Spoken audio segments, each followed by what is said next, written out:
30 minutes inland, as the invasion initiated, and multiple missiles, artillery, howitzer shells, rockets, and much, much more blasted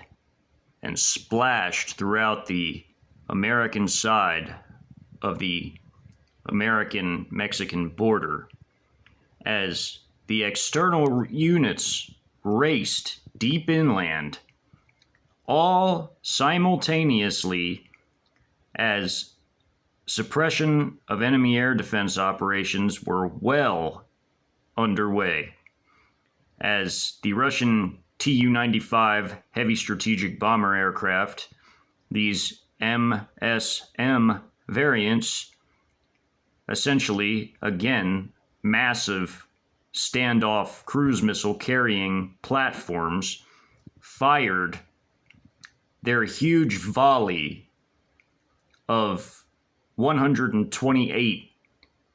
split between 64 and 64 apiece of their Ch-1nese long-range subsonic standoff air-to-ground cruise missiles, as well as their even more advanced stealth cruise missile, the Ch-101, both in excess of 1,500 miles in total range, having been fired far afield from the battle now underway. In addition,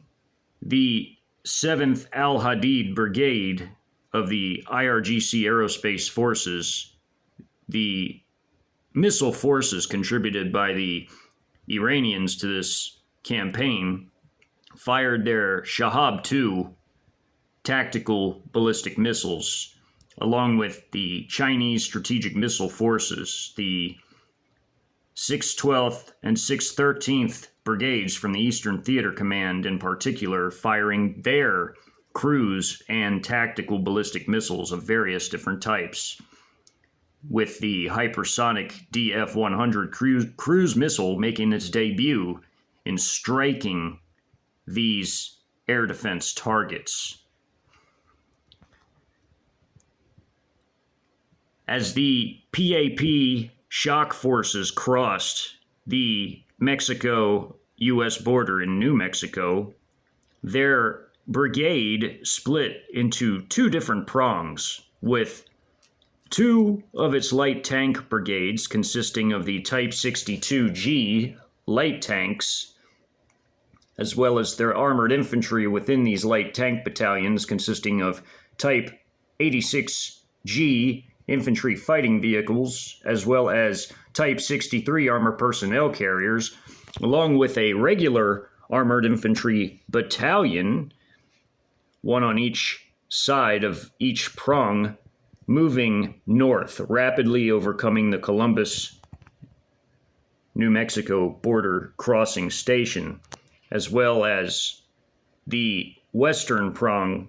smashing through border fencing and crossing open desert, as pictured here. All under the cover of their own artillery battalion's fire, with its 6 122mm towed Type 83 batteries and its one Type 59-I or -1 130mm battery with its headquarters company, all combined comprising this one battalion within the PAP 18th Light Armored Brigade. Even as this was occurring, the transport helicopter battalion of the 141st Aviation Regiment of the 14th Group Army was already sending its Z-8 and Z-20 transport helicopters over the field of battle,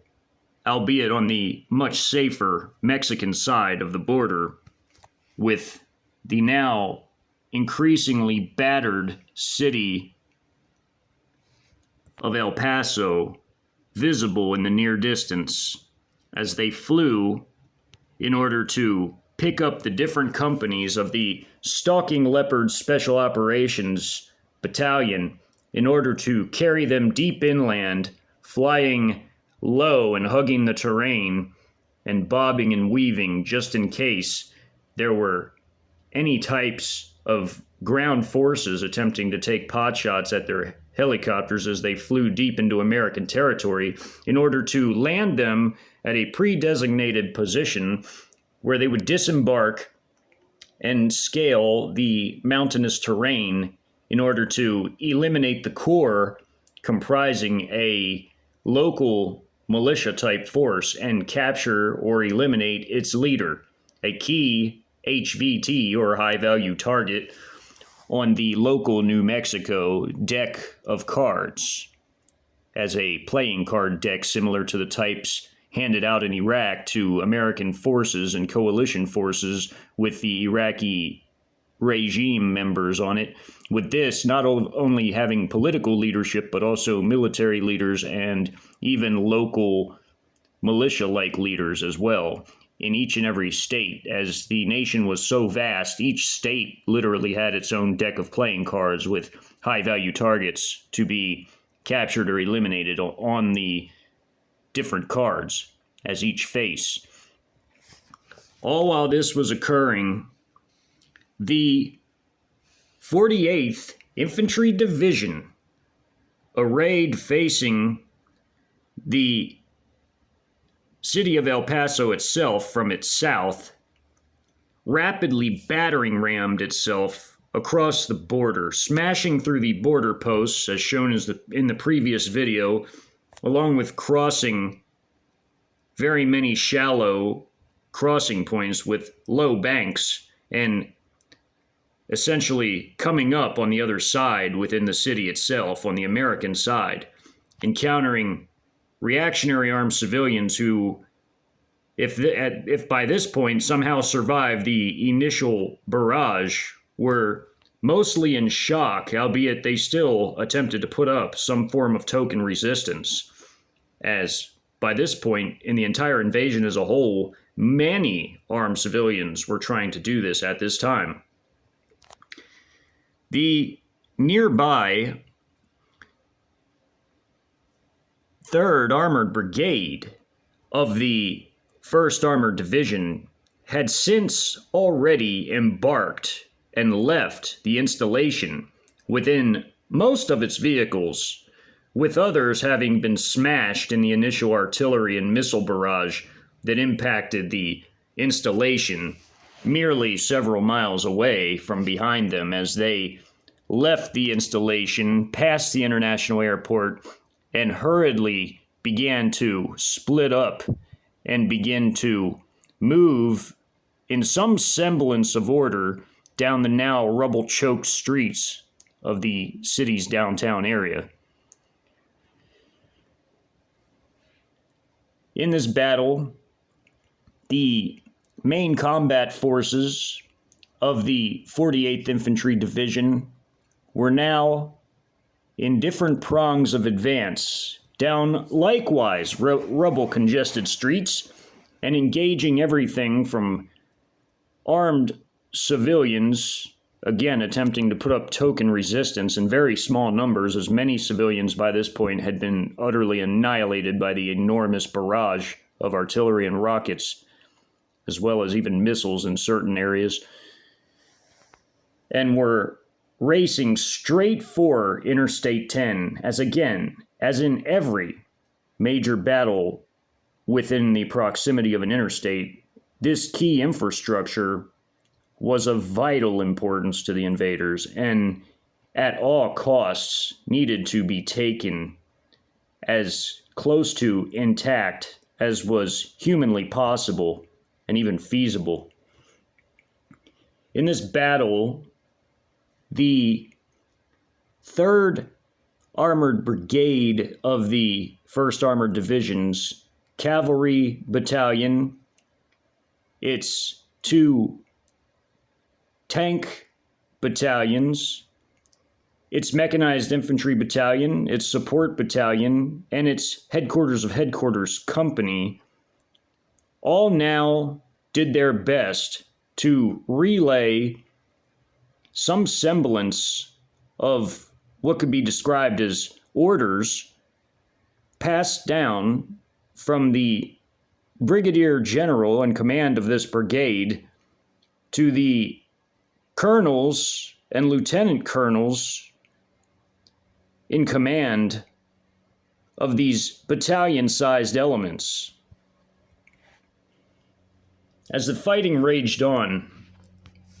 in one key portion of the Interstate 10 area, one armored battalion of the two within the 48th Infantry Division, along with elements from a different battalion, being a mechanized infantry battalion up here, the armored battalion threw its weight into the battle as Ch-901A loitering munitions fired from the headquarters battalion's drone elements of the headquarters battalion were armed with heat warheads and thus set on AI piloting with main battle tanks, the M1A2s operated by the armored and cavalry battalions of the different armored brigades that comprise the 1st Armored Division, as well as Bradley infantry fighting vehicles being the top two priorities of these different loitering munitions, all while various cruise missiles flew overhead, mostly DF-100 hypersonics that passed by so quickly and in such an unpredictable flight path. All there was essentially just a loud, thunderous boom, something akin to a sonic boom, although the blasts occurring on the battlefield essentially muffled these, although a smoke trail could be seen when it came to the slower-moving subsonic DH-10A cruise missiles, likewise fired by the Chinese missile forces firing from Mexico. Comprising these forces in the center, this one of two armored battalions, was the Armored Infantry Company on the right flank, the Armored Infantry Company on the left flank, the Headquarters Company behind that, the Anti-Tank Company leading the fight up front with their Ch1nese, essentially brand new anti-tank / multi-purpose vehicles, as these could engage tanks, infantry, and even air threats by attack helicopters. As their main armament, the Ch1nese missile doubled as an anti-tank missile, a very potent one that could easily penetrate over 1,000 millimeters of rolled homogeneous armor, the metric by which the strength of various tank and vehicle armor is measured, which could easily penetrate any battle tank on the modern battlefield. It had a 3.7 mile range. This could also fire rockets, and it could fire grenades, as it had grenade launchers on it, 6 to be exact. It had a 30 millimeter autocannon, as well as the capabilities to fire its own reconnaissance drone, a quadcopter recon drone, exactly like used by the squad level units of the PLA, but also its own loitering munitions / miniature cruise missiles, if they could be called that were completely operated by the gunner within the vehicle. These very potent weapon systems, as well as the troops of both the dismounted mechanized or armored infantry companies on each end of the battalion were moving up front and engaging in heavy combat, literally less than a block away in some instances from the splashing artillery shells, which in some parts of the battlefield were coming in danger close as it related to the positioning of friendly forces, although due to the arduous and often obscure nature of urban combat, as in obscure meaning that all the rubble and buildings and movement obscured the contact line between forces. And if it wasn't for the modern advent of China's extremely potent AI systems constantly processing the information at a faster rate than ever before, there definitely would have been some friendly fire casualties in these types of urban conflicts,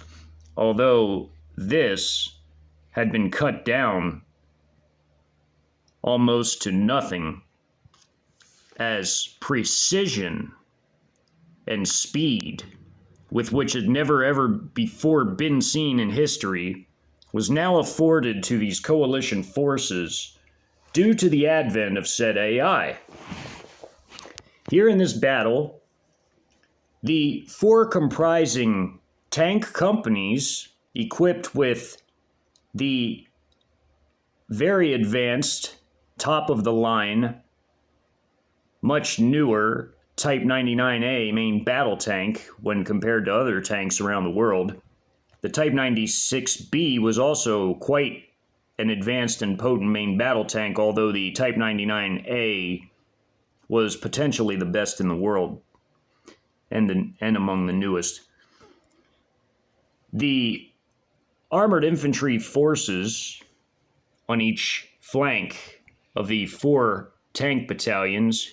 or four tank companies of the battalion, here, here, here, and here, with their headquarters units following close behind for protection in the form of their Shangji logistical trucks, their VP-11 MRAPs for protection of their headquarters units, their MV3, their MV3 fueler trucks, and their Type 84 armored recovery trucks. The MRAPs also serving as command vehicles for the headquarters platoons of each company, with the Type 89 armor personnel carriers, and again the ZBD-04As equipping the armored infantry forces as the APC and IFV respectively, the ZBD-04 being the IFV and the Type 89 APC being the armor personnel carrier of these forces, these armored infantry forces here on each end. As the dismounted troops cleared the flanks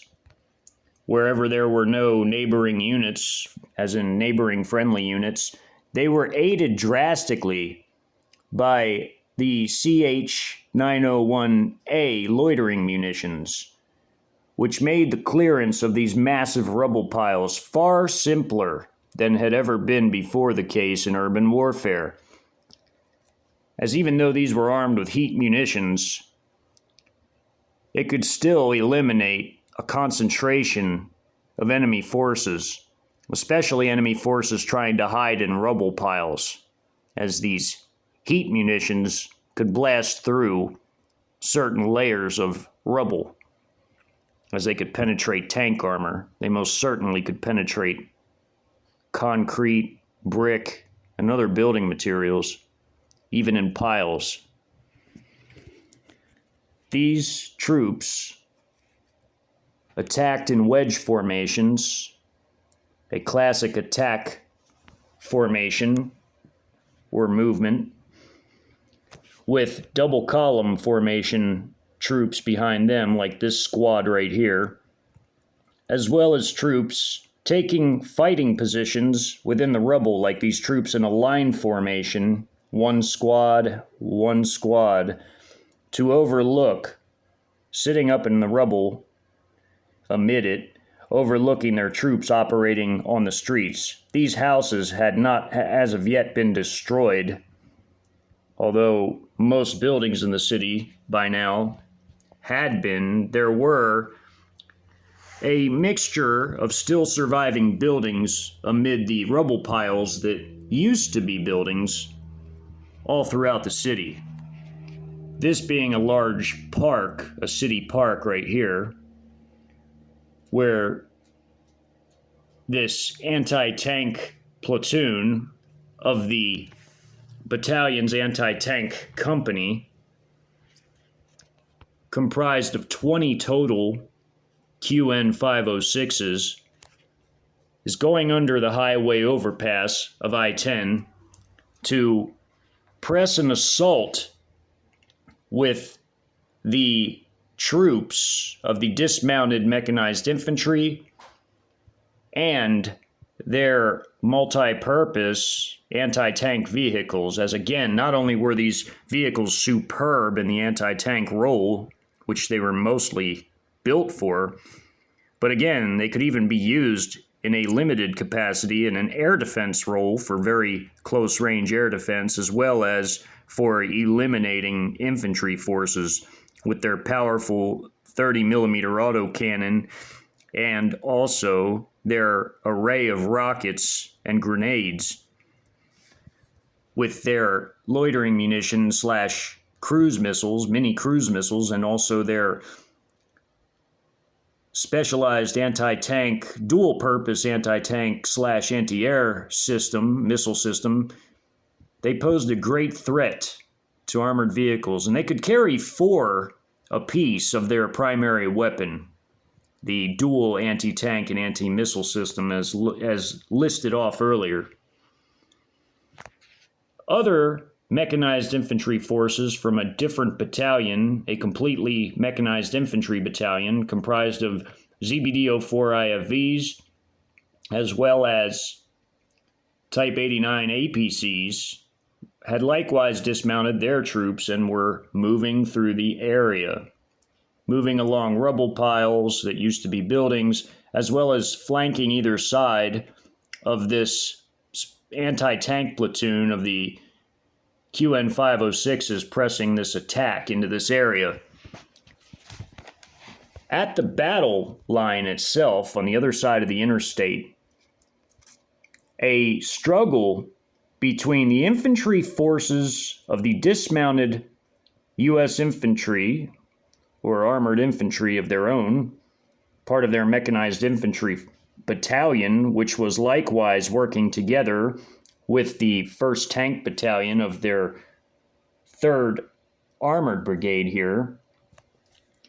while being impacted by HE shells from howitzers in the area, disabling or outright destroying many vehicles in or around the blasts, while not directly possibly destroying tanks outright. If they blasted very close to the tanks, the concussion could sometimes eliminate the crew inside because of the power of the blasting artillery shells, or it would blast the tracks off and leave the crew completely in a daze, and therefore combat ineffective, along with them completely being crippled and damaging their turret main gun. Their L44/L55 main gun, built by Rheinmetall, or licensed built in the U.S. for the M1A1 and M1A2 series. These forces engaged in contact between one another right now were fighting inch by inch, block by block. And although it sounds like the progress was slow moving, it in fact was not. In fact, the progress was moving faster than ever before, with the Americans having to continually rush in reinforcements amid all the artillery bombardment, the loitering munitions strikes, and the anti-tank missiles and tank shells from the leading tanks now rolling past this gas station after having already fired their shells after canting their main guns, their 125 millimeter main guns, up at a high enough degree to where they could fire it at its max range. Also being careful to ensure they didn't hit the actual highway itself. Fortunately, these Type 99A main battle tanks had superb ballistic computers and fire control systems, as well as reconnaissance drone relayed data in terms of their combat data links,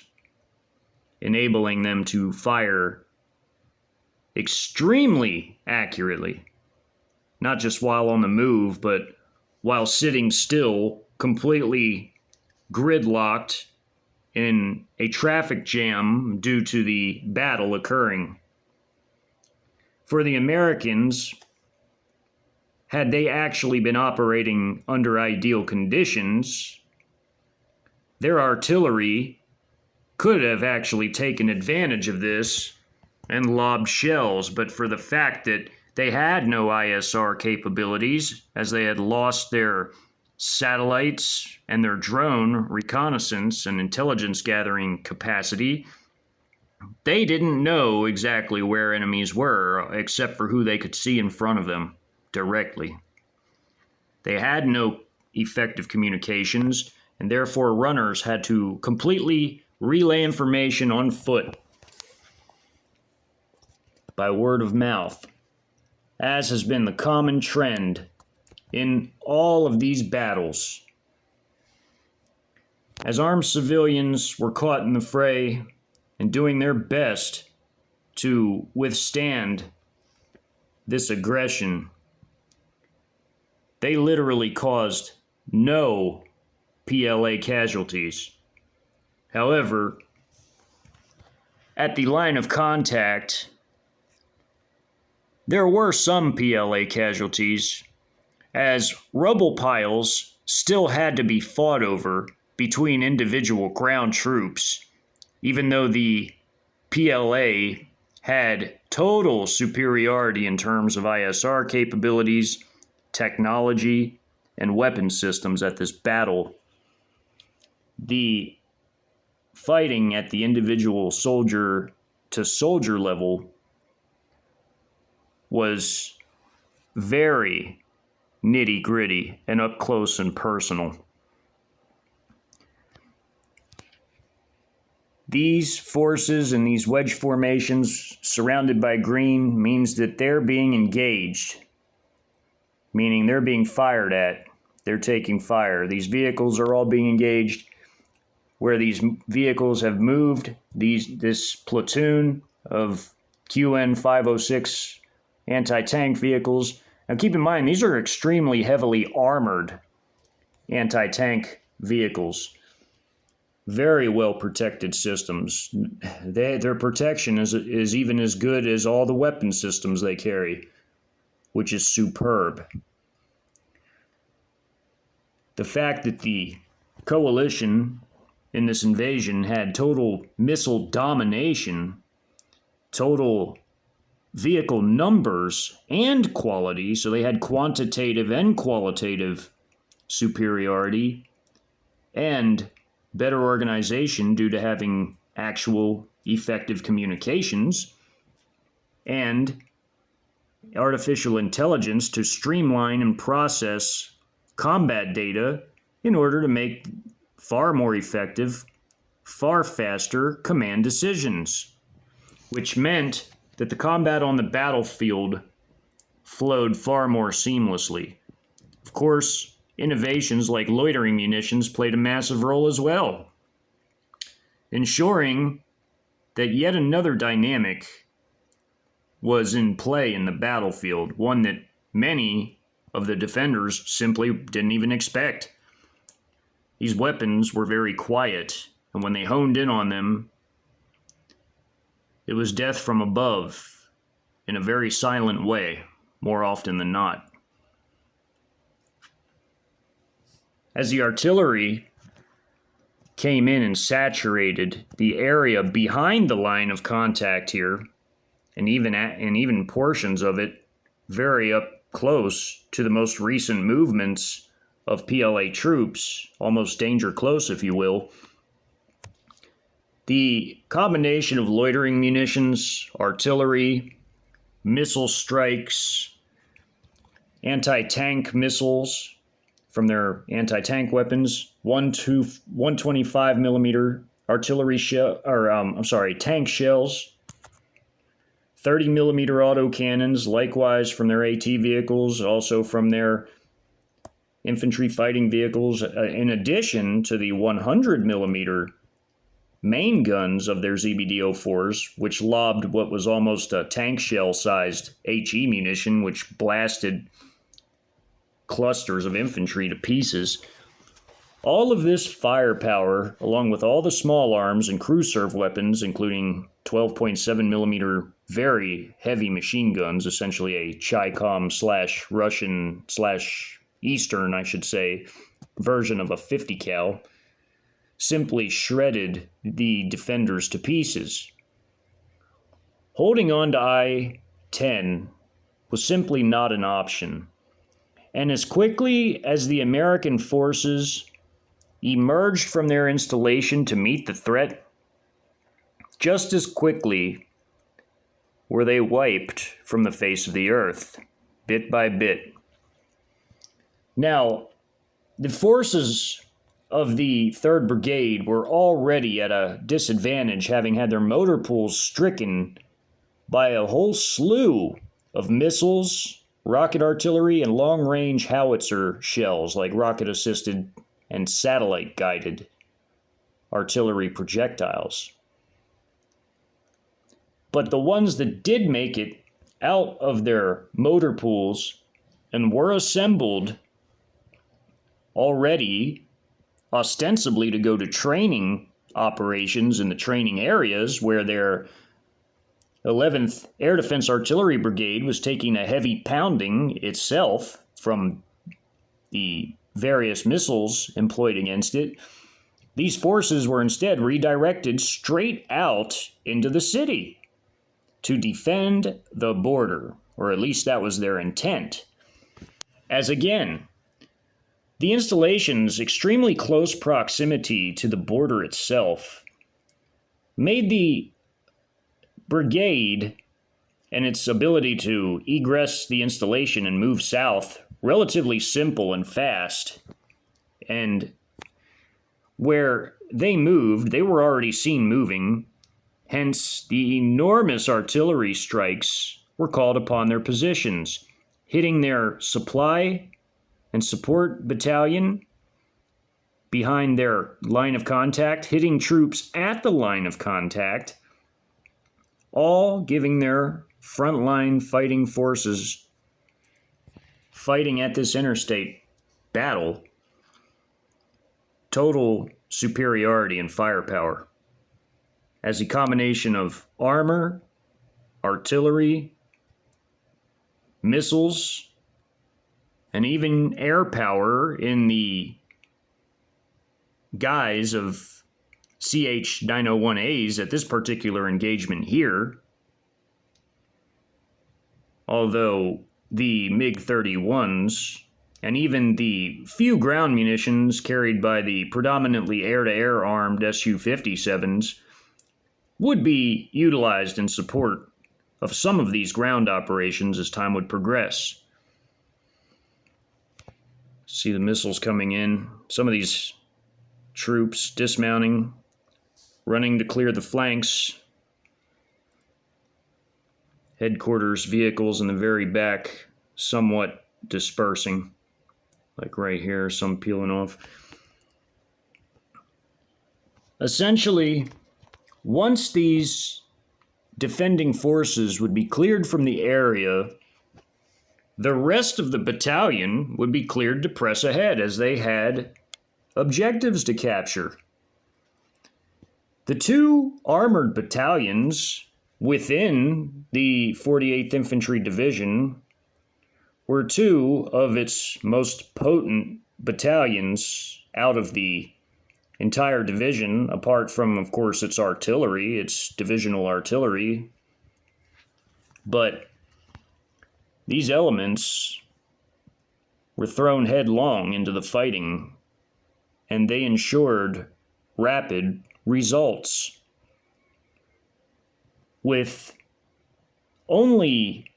45 minutes into the invasion, by the point of this fighting right here, much of this engagement along I-10 would be wrapped up within just the first hour of combat alone. Again, other battalions were advancing along other axes of advance along the same line of attack, all up and down I-10 within the city itself, inside of it. As you can see, it's already been to a large degree pounded into rubble, especially on the northern side of the interstate. You can see the movements of these individual tanks, where they're all encapsulated in red, which means they've been destroyed either by loitering munitions, 125 millimeter tank shells, whether it's a Sabo, a DU shell, or even an anti-tank guided missile, which can be fired from the Type 99As, just as it can from the Type 96B, the Type 88C, even all the way down to the little light tanks, the Type 62Gs, which can fire the 105 millimeter anti-tank guided missiles from their barrels. That gave the tanks sitting further back, 2 miles away, a range advantage, firing them up and over the interstate, whereby they could fly over and crash into targets on the other side. As again, ISR superiority guaranteed the proper vectoring of firepower and acquisition of targets, and the ability to do so rapidly and efficiently. As you can see, there's an arrow here behind this whole battalion right here. Meant there's additional battalions coming up behind them. They're just the armored fist punching their way in. By hour 1, the forces of the 48th Infantry Division had by this point completely and totally annihilated the 1st Armored Division's 3rd Armored Brigade, with this just being one tiny excerpt of the much larger battle occurring right here in this small 2x2 mile downtown area segment right here on the edges of this arm, where this armed civilian is, right there. See?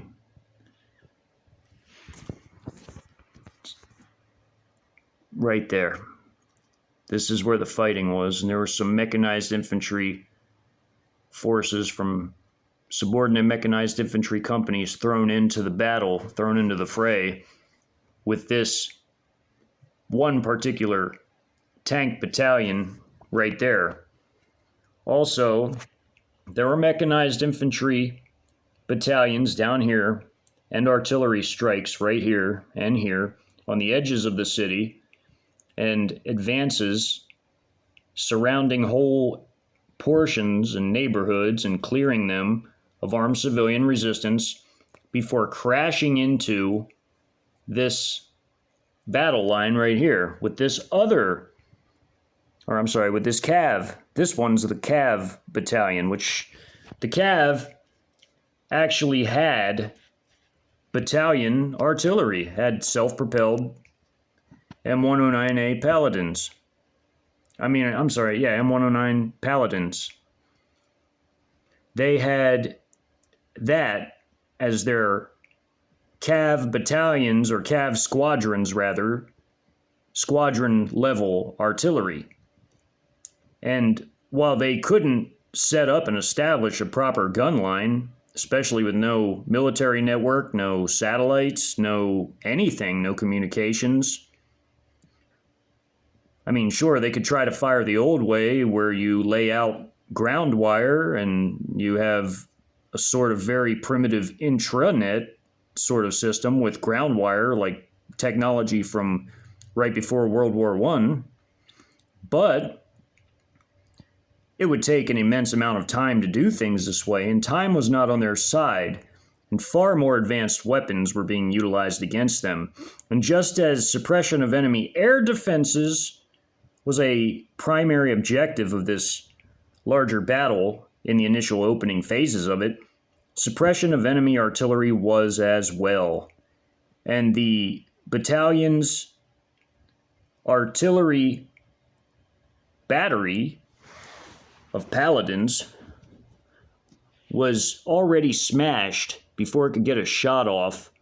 by counter battery fire directed by the drones, which fed the data back to the FDC, which in turn ordered the fire mission on the artillery of the Americans. As again, their major artillery forces, their Divisional Artillery Brigade itself, was at Fort Sill on training, which left them very few actual artillery forces left at Fort Bliss. The other two respective armored brigades, the 2nd and 1st, had their own Cav squadron or battalion-sized unit with their own individual artillery battery as part of the battalion, or squadron rather. But again, a battery is essentially a company-sized element. And the typical American artillery battery had only 6 howitzers apiece. So firepower was lacking overall for the Americans. After smashing through and annihilating the 3rd Brigade of the 1st Armored Division, the forces of the 48th ID rushed to consolidate their positions all through the downtown area. And while most of the major combat had indeed wrapped up, there would be residual combat, at least for a little while within this area, into hour number 2, as by this point, the attack helicopter battalion of the 141st Aviation Regiment of the larger 14th Group Army had by this point already heavily annihilated another armed civilian pocket in support of the Combat Engineer Battalion and an additional Mechanized Infantry Battalion, which already had eliminated the border paramilitary forces as shown in the previous video, and was now advancing to clear their segment of the interstate, as the arrow indicates. This line with multiple arrows going through it means it's a helicopter movement, and the multiple arrows going up the line indicates a direction. If you have the arrows going in 2 directions, it means that they flew the same route. But in this instance, this is just a one-way route, with the attack helicopter battalion annihilating these armed civilians, along with the Combat Engineer Battalion and Mechanized Infantry Battalion on the very end of the line of the 48th ID from within Mexico, having crossed and carried that out. These same attack helicopters, these Z-19 attack helicopters, would be supporting the Pakistani Trojan shock forces in the area, attacking the installation proper, fighting against the 2nd Armored Brigade of the 1st Armored Division, as well as fighting the remnants of an American armored battalion from the original 3rd Brigade in the city, as there were 2 of its remaining companies still left, having had fled the area, seeking to try to move along I-10, headed first to the west, before ultimately trying to turn and head out of the city and into what the commander assumed would be safety, as the commander or company captain, rather, of each of the 2 armored companies working together assumed that the other forces of Fort Bliss would be breaking out of Fort Bliss by this point in other areas, such as further to the northwest, and which, while aspects of this were partially true, as the northernmost in the training area, the northernmost positioned 1st Brigade here was indeed attempting to do just that, leaving the outermost training areas in the far north and headed into a portion of the White Sands missile range in an ultimate attempt to break out and head to the mountains, with the Brigadier General within its headquarters of headquarters company making the command decision to flee west and seek some kind of sanctuary in the mountains in order to hold their position up there and wait for reinforcements to arrive to the area, which of course would never happen by this point, as like in the other battles occurring along the border simultaneously to this one, the command staff of these units literally had no idea that this was a nationwide invasion, and it was all occurring according to 4th generation warfare doctrines, not 3rd generation, whereby you just have a force crossing from across the borders and into your country. No, rather, this was 4th generation warfare, and a Trojan unit, the 14th Pakistani Infantry Division, was acting in a Trojan capacity as part of the Trojan Shock Forces component, beginning on CCP properties, ringing the outer edges of the installation,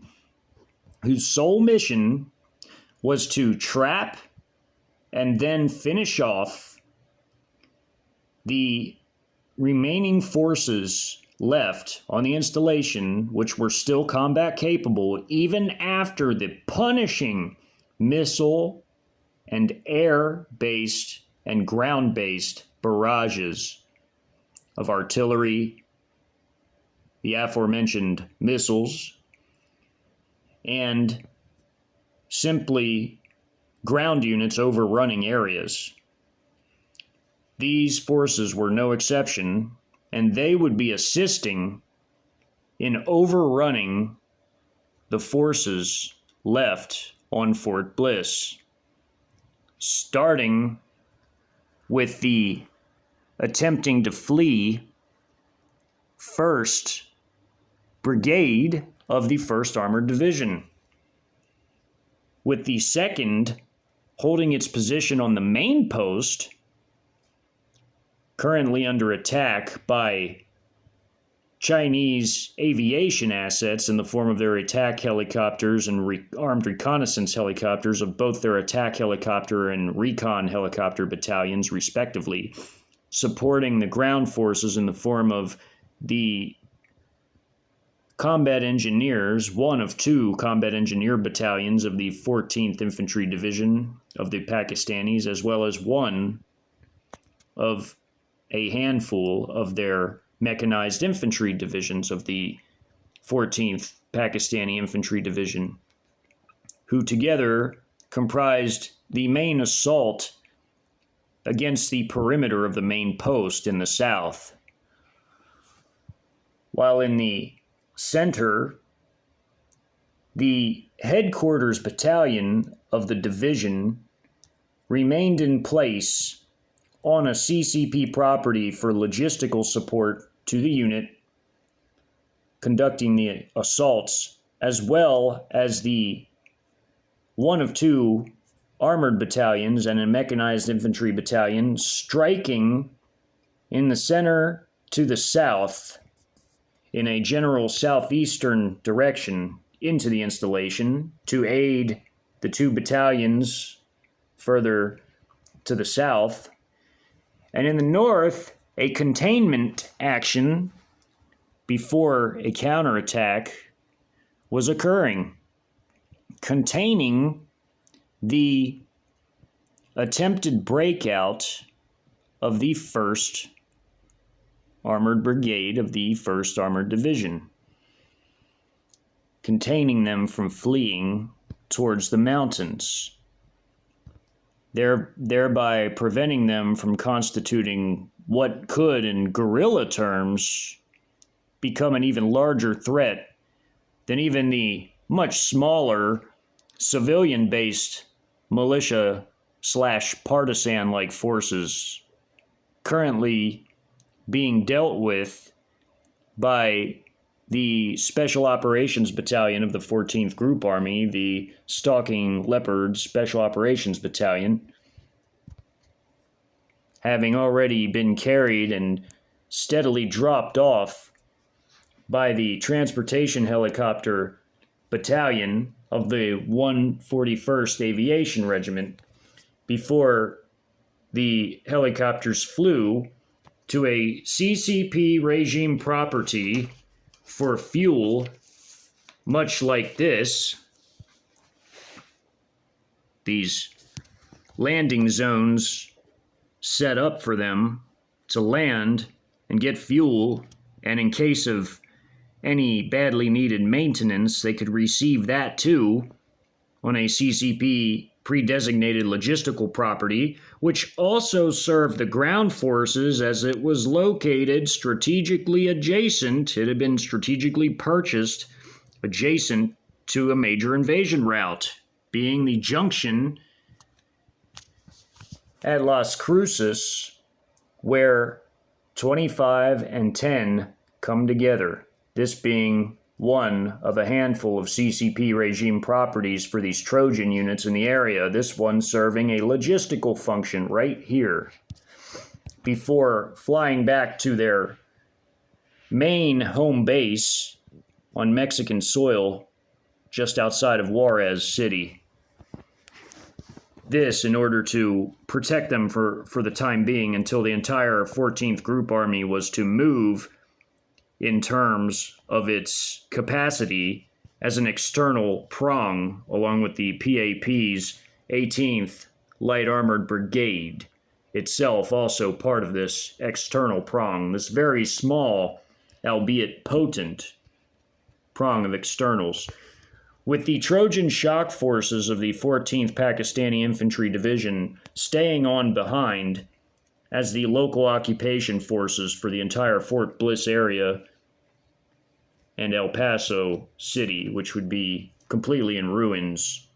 as it already was by this point, but by the end of the total battle, by 5:30 a.m., there would literally be nothing remaining of it, as practically the whole city, 98% of its buildings, would have been gutted and destroyed, or at least horribly pockmarked from all the exchanges of small arms fire and even crew serve weapons, and larger.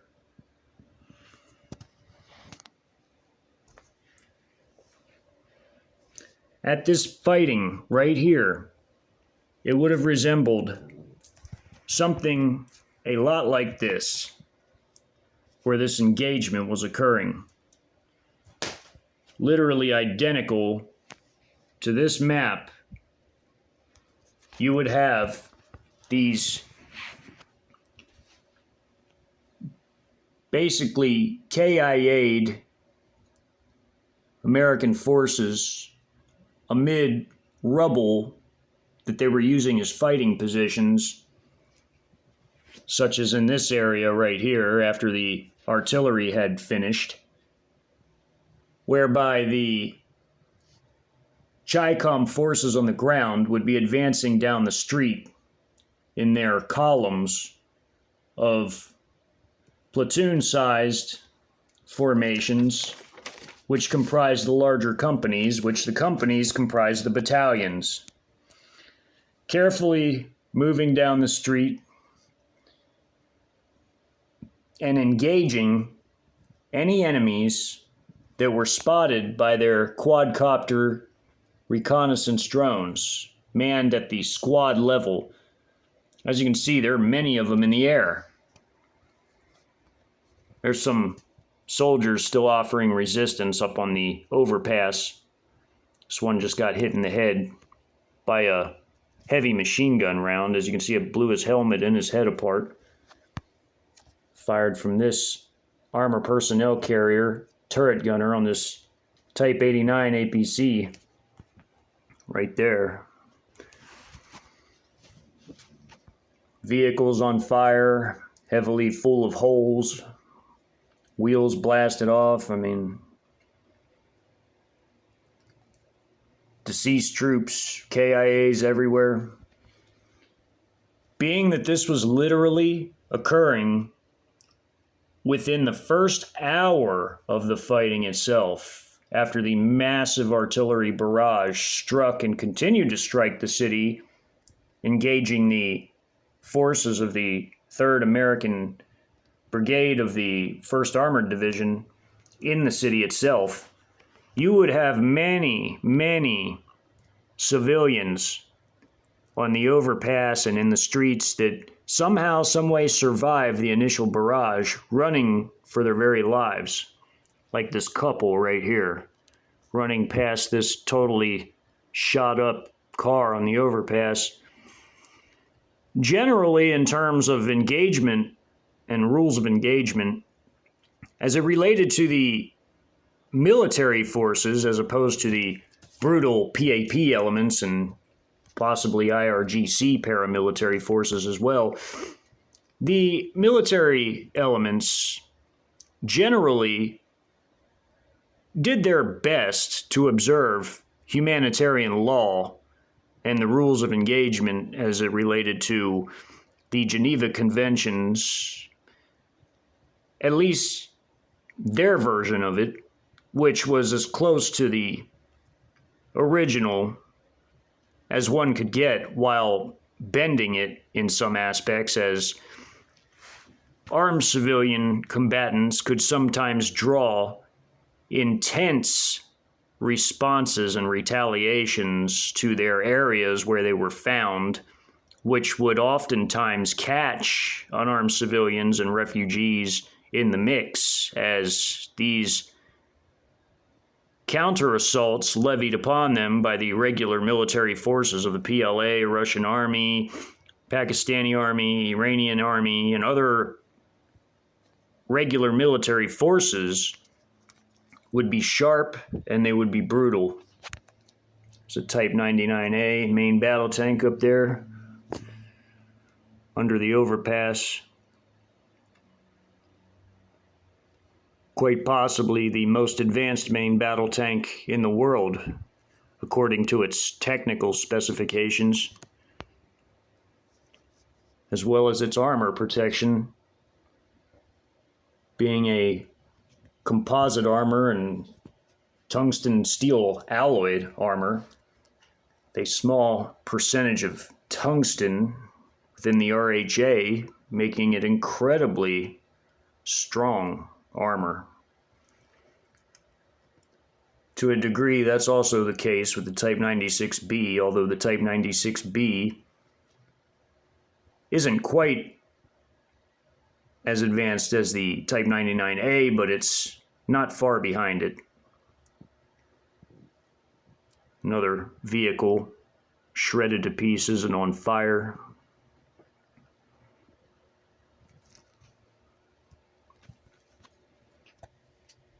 This infantry squad is proceeding in a double column rolling shield formation behind their armor personnel carrier in front of them. This platoon of 4 APCs, and at the very front there's an IFV leading the column, the ZBD-04, firing its large 100mm main gun at enemies ahead.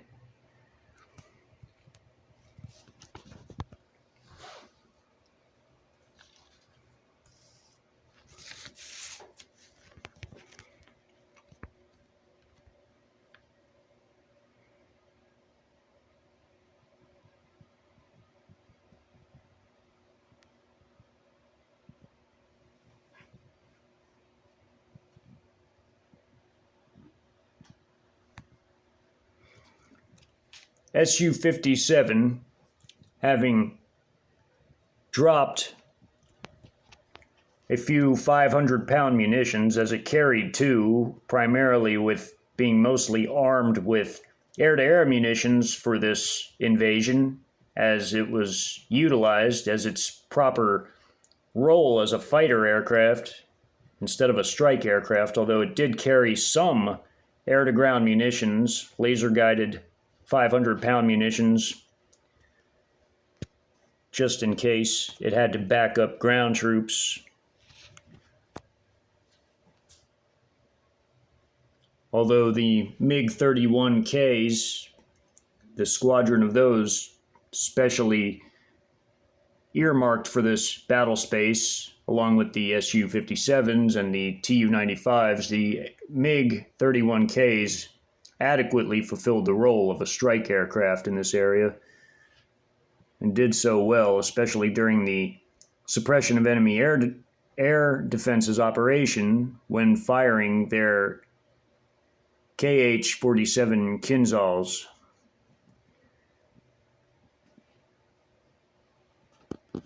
Off in the distance, you can see the flicker of small arms fire under the highway bridge from rubble piles off in the distance. See a few here popping up over some rubble, more even further back on behind them on the left. Up here is a loitering munition, a Ch-901, about to hit these armed civilians high up in this gutted building, trying to take shots from its window. They've been spotted by the ISR assets and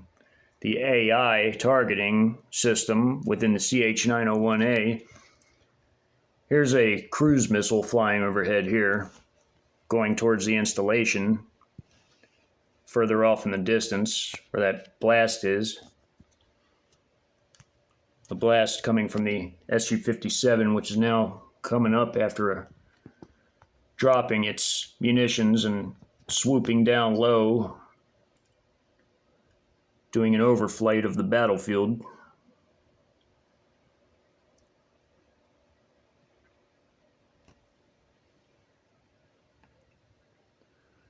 Although, of course, an aircraft like that certainly didn't need to. The pilots like to make statements at times. It was demoralizing to the defenders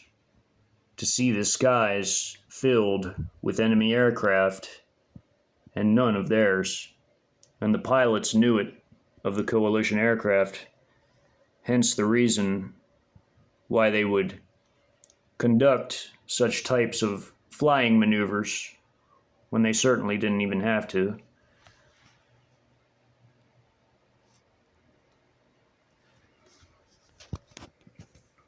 Also during the fighting here, there was the Ch1nese vehicle, very heavily armored and very, very advanced, brand new multi-purpose fighting vehicle, although it was primarily a dedicated anti-tank vehicle, but it could be used against infantry in addition to tanks. It could be, as a tank buster, it could also be used against infantry clusters and even against air targets like helicopters, as its anti-tank and anti-aircraft missile were dual purpose. See the dismounted mechanized infantry troops fighting alongside this one right here.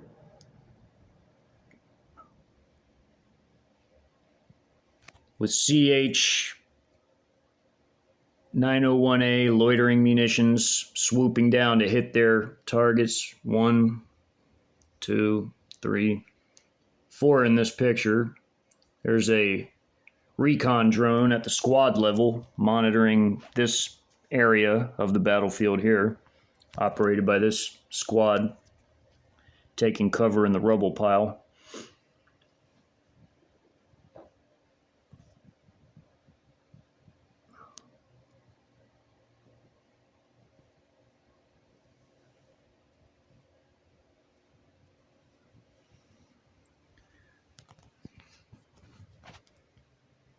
Into hour number 2 of the overall fighting. As the battle progressed all throughout the large 100 by 100 mile battlefield in length and width, the Pakistani forces, the subcomponents, the battalions comprising the 14th Infantry Division, were making headway at exactly the same time as the Chi-Coms were overrunning El Paso. Within the first hour, they were already breaking into and cutting off various American units still within Fort Bliss, as the proverbial noose, as it was called, tightened around them. From the 48th Infantry Division, cutting them off from the south and closing the door after crushing the 3rd Brigade of the 1st Armored Division. Some of their subordinate battalions went straight for the El Paso International Airport. Others moved straight in from the south into the main post, while their attack and reconnaissance helicopters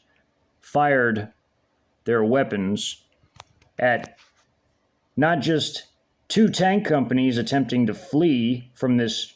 almost entirely destroyed tank battalion of the former 3rd Brigade, some of the few remaining intact elements that were even left by the end of the first hour, but also firing in support of the Pakistani Trojan forces, the combat engineers and mechanized infantry battalion going for the main post in the south, fighting against the 2nd Brigade of the 1st Armored Division.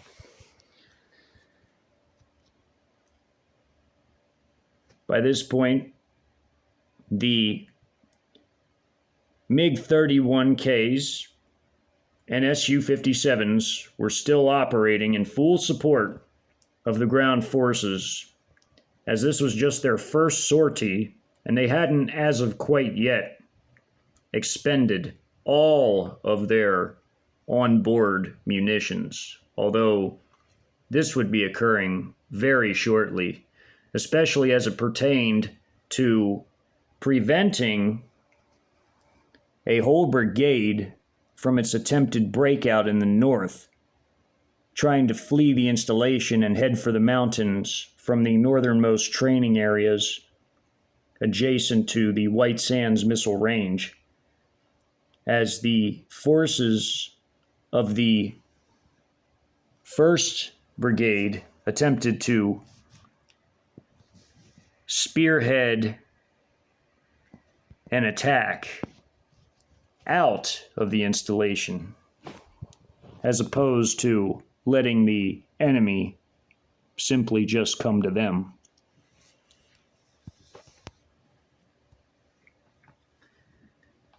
The Special Operations mission was well underway by 1 hour into the operation, with the vast majority of the battalion of the Stalking Leopard Special Operations Battalion of the 14th Group Army having been dropped off at their designated drop-off point in order to conduct the operation into the mountains. Likewise, in the far west of the battlefield, the PAP, rolling across open desert, was making headway,